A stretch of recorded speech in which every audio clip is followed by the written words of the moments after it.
இவனை சரி பண்ணி ரிலீஸ் பண்ணியாச்சுங்க. இவன் புதூர். இவனுக்கு அந்த கழுத்துக்கிட்ட புண்ணு இருந்துச்சு.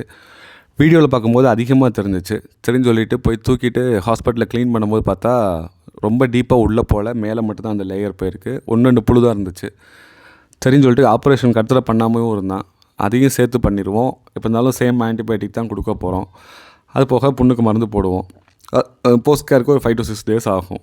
ஸோ இந்த டைமிங்லேயே இதுவும் பண்ணிடலான்னு சொல்லிட்டு தான் கருத்தடையும் பண்ணிட்டோம். அந்த புண்ணையும் க்ளீன் பண்ணிவிட்டு புண்ணை ஆற்ற ஆரம்பிச்சிட்டோம். நல்லபடியாக முடிஞ்சு. புகழ் அவருடைய வீட்டில் தான் போஸ்கர் வச்சுருந்தார்.